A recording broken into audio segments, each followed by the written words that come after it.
This is why I don't like horror sequels.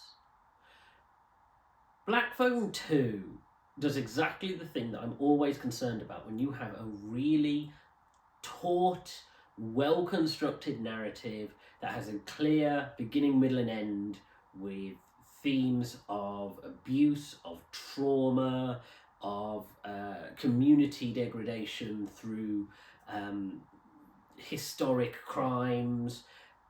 The Black Phone, I thought, as a small horror that did pretty well and had some really cool ideas.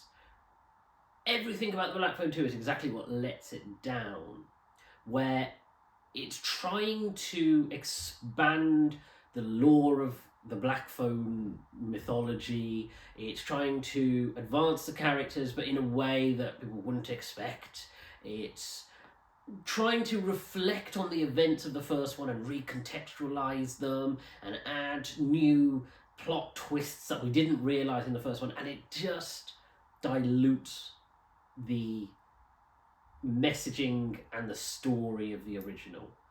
The original was very, very simple to some degree. I mean, you had the serial killer element and you had the psychic girl element, and whether there was something supernatural or whether it was psychosis related to her mother's suicide.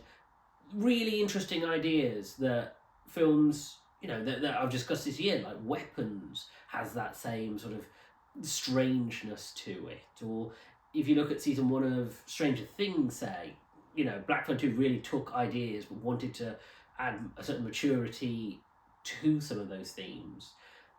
And the Black Phone 2 really does just undermine it. I mean, you still have Ethan Hawke, and what he does is, but Ethan Hawke is a really good actor, and he really tries his best to add this Freddy Krueger element to the grabber character. Mason Thames is becoming quite a known actor from back when I did the video on How to Train Your Dragon. Madeline McGrew, is clearly focusing a lot more on her in a way that you think, okay, they're trying to make her advance her character in a way that has certain value. But again, everything it does, it felt like it undermined the simplicity of the first. And it kind of spoils some of those characters and spoils some of those themes and takes things that are implicit and makes them explicit. So traumatizing scenes from the first one are then discussed by the characters involved in the scenes in a way that just feels unnatural. Certain characters become quite prominent in a way that you think, okay, this character's now taken charge of the narrative, and that just feels in a really inorganic way. Or tragedies are now recontextualized.